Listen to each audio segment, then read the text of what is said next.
क्या नाम है मैम आपका? मैं सेल्फ पूजिता मिश्रा, मैं तेलंगाना हैदराबाद से आ चुकी तेलंगाना हैदराबाद से हैं। हैदराबाद के आपके ओवैसी जी हैं, उसीद्दीन ओवैसी जी। हाँ जी। ये बोल रहे हैं कि मुस्लिम युवाओं से अपील कर रहे हैं कि हमारे मस्जिद को संभाल के रखो, हमसे मस्जिद छीनी जा रही है, हमारा राम मंदिर हिंदुओं ने राम मंदिर बना लिया है, वो टीस रहने वाली है। एक बात मैं यहाँ बताना चाहती हूँ, मंदिर मस्जिद गुरुद्वारा को बांट लिया भगवान को, धरती भाटी सागर बाटा, मत बांटो इंसान को। हाँ, मत बांटो इंसान को। हमें कोई मस्जिद नहीं चाहिए, हमें कोई मोदी से भी बोल रहे हमें कोई मंदिर नहीं चाहिए। इसमें सारे मुसलमान भाई भी होंगे, ईसाई होंगे, सिख होंगे, हिंदू होंगे, लेकिन हम सबका एक ही नारा है, हम भारतवासी है, हम मिलके रहेंगे, मिलके मरेंगे, मिलके जिएंगे। लेकिन जो धर्म के नाम पे जो गद्दार नेता लोग हमारे साथ खिलवाड़ कर रहे, उसको तो चुकनाचूर करके रहेंगे। कौन कर रहा है खिलवाड़? हाँ, कौन कर रहा है खिलवाड़? जो नेता लोग कर रहे हैं। कौन बताइए नाम? कोई सभी हो, नेताजी, अभी जो हमारा मोदी साहब भी हो, खिलवाड़ कर रहे हैं वो धर्म का नाम। हाँ हाँ, वो धर्म के नाम पे हमारे साथ खिलवाड़ कर रहे हैं। क्योंकि माता जी से पूछे क्या खिलवाड़ किया, बताइए ना, आप बताइए ना, माता जी से पूछे क्या खिलवाड़ किया। जिसने राम जैसे ऐसे मर्यादा जिन्होंने माता बहन सारे धर्मों सारे लोगों पूरी जनता के लिए प्रत्याग किया, और ऐसे पुरुषार्थ को, ऐसे लोगों के अगर वो सम्मान कर रहे हैं और अपने नव को और आने वाले पीढ़ियों को ये सिखाने की कोशिश कर रहे हैं, उन्होंने वो गलत काम कर रहे हैं क्या?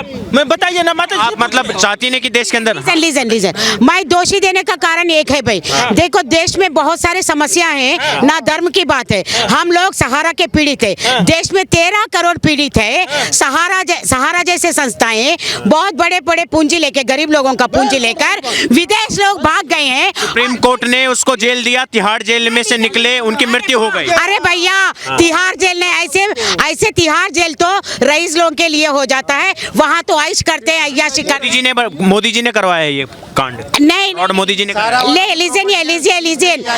लीजन देखो, गरीब लोगों की भुगतान होनी चाहिए।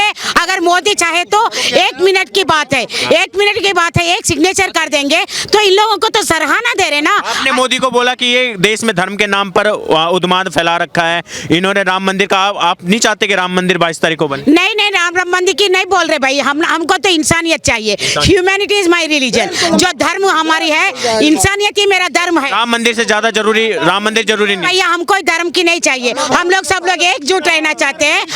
हमको कोई धर्म नहीं चाहिए, हम लोग इंसानियत के नाम पे बैठना चाहते हैं, मरना भी चाहते हैं, जीना भी चाहते हैं। इन्होंने, मैम ने एक बहुत इंपॉर्टेंट बात करी और वो हिस्टोरिकल रेफरेंस में करा, और मैं ये बोलना चाहता हूँ, मैं खुद हिस्ट्री से मास्टर्स हूँ, हिस्ट्री में JRF क्वालिफाइड हूँ, मैं हिस्टोरिकल पर्सपेक्टिव में इनको एक जवाब देना चाहता हूँ। मैम ने कहा कि सेकुलरिज्म की कोई ढकोसले नहीं होनी चाहिए, मोदी उन्माद फैला रहा है, धर्म की बातें। मैम, एक लैंड की ना कल्चर होती है, उस जमीन की ना एक सभ्यता होती है, और उस सभ्यता को पुनर्जीवित करना ये उन्माद फैलाना नहीं होता है।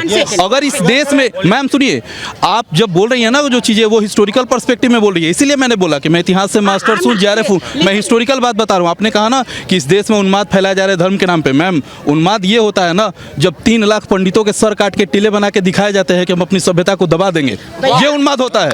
उन्माद ये होता है कि एक बर्बर जाति, आप रुकिए, उन्माद ये होता है कि एक बर्बर जाति एक कौम के नाम पे एक देश में जाकर उसकी सभ्यता को चकनाचूर करने की पूरी कोशिश करती है, और सिर्फ 1-2 साल के लिए नहीं करती है, पूरे 700 सालों के लिए करती है। आज अगर एक देश का नेता यहाँ खड़ा होकर उस पुरानी सभ्यता को पुनर्जीवित करने का काम कर रहा है, और आप ये नव ऐतिहासिक विचारधारा लेके आती हैं कि देश में सेकुलरिज्म है। मैम, सेकुलरिज्म इसलिए है ना क्योंकि इस देश में 80% से ज़्यादा हिंदू है। अगर आपको लगता है कि सेकुलरिज्म और ह्यूमैनिटी वाली इतनी बड़ी बातें हैं ना, आप एक बार जाकर इस्लामाबाद में ये बात बोल के दिखाइए कि अल्लाह को हटाइए ह्यूमन, फिर देखिए आप क्या होगा। सभ्यता को पुनर्जीवित करना धार्मिक उन्माद नहीं है। यहाँ मुद्दा ये नहीं है कि हिंदुस्तान में हिंदुओं को पुनर्जीवित किया जा रहा है, मंदिर बनाया जा रहा है।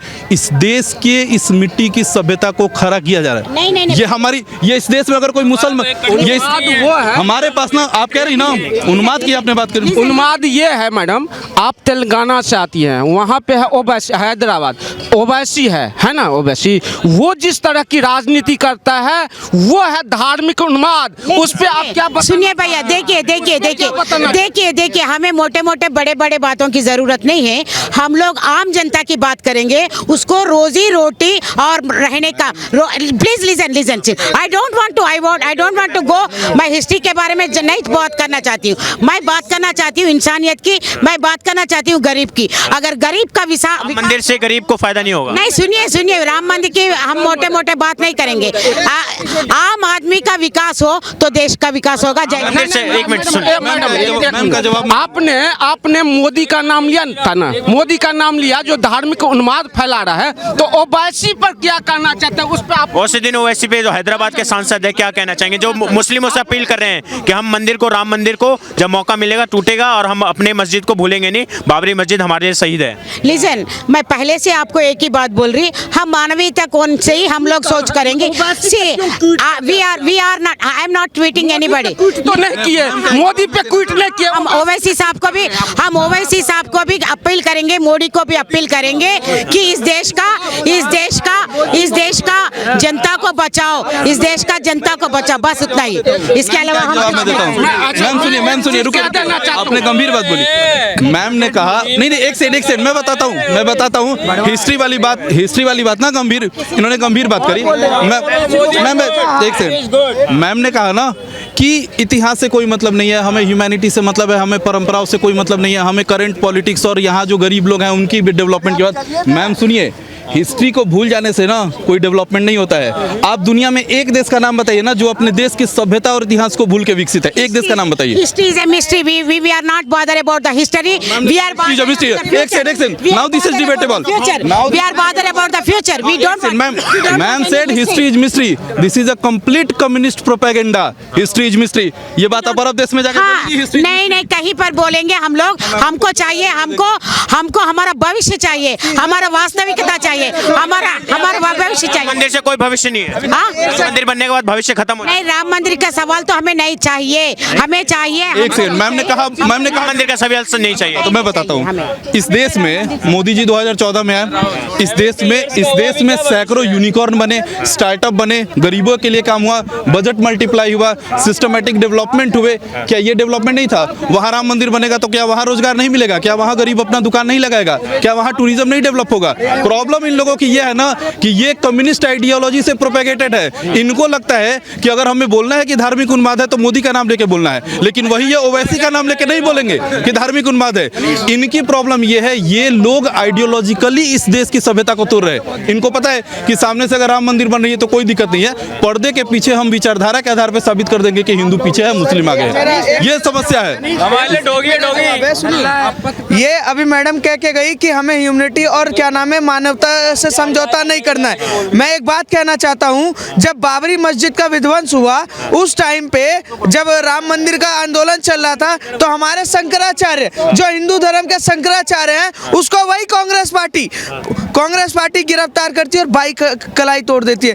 हजारों से ज्यादा संतों को, रामभद्राचार्य, ठीक है, रामभद्राचार्य हो गए, हजारों से ज्यादा संतों को प्रताड़ित करते हैं, संसद के बाहर गोली चलाते हैं। उसके बाद जाफराबाद कांड देख लो, ओखला कांड देख लो, शाहीनबाग कांड देख लो, मुजफ्फरनगर कांड देख लो, कहीं का भी कांड देख लो, वहाँ मानवता मर जाती है जहाँ पर हिंदू पे पत्थर चलाए जाते हैं। रिसेंटली मेवात की बात करते हैं, जब वहाँ पर हम जय पूजा करने के लिए निकले तो रिसेंटली जब पत्थर चल रहा था मैडम का मानवता मर गया। ये कह रही विकास की बात कि विकास नहीं है, नौकरी नहीं है। नौकरी से लेकर रोजगार का डेटा का नीति आयोग का खोलने बैठे ना, ये यहीं से भागना स्टार्ट करेंगे। दूसरा ये कह रहे ना सबसे बड़ा कि देश में कि मोदी के आने के बाद हिंदू मुसलमान हो रहा है। नहीं सर, हिंदू मुसलमान 1947 के बाद हुआ जब देश का टुकड़ा किया गया। उसके बाद इंदिरा गांधी आती है, मुस्लिम पर्सनल लॉ बोर्ड बनाती है, वक्फ बोर्ड बनाती है, हज पे सब्सिडी देते हैं, पीसीडीबी बिल 2013 में लेके आते, क्या क्या नहीं करते। उसके बाद ये लोग कहते हैं कि नहीं मोदी के आने के बाद हिंदू मुसलमान हो रहा है।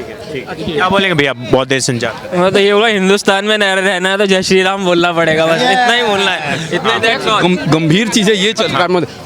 देखिए ओवैसी कह रहा है जो मैं आने वाले अपनी जो वंशज को बताऊंगा जो यहाँ पे हमारी मस्जिद थी, इसी तरह से मैं बता देना चाहता हूँ ओवैसी सुन लो, मैं आने वाले अपनी वंशज को बचाऊंगा। वहाँ पे राम मंदिर था, राम मंदिर है और राम मंदिर रहेगा और 400 वर्ष तक मैं अगर किसी को वोट देना तो मेरे आने वाले वंशज सुन लो 400 वर्ष तक देना बीजेपी को वोट। देखिए इस देश में ना 2014 के बाद इस देश की सभ्यता को पुनर्जीवित किया गया है और हमारी जिम्मेदारी है कि हम इस देश की सभ्यता को जो पुनर्जीवित किया जा रहा है उसको जीवित रखें।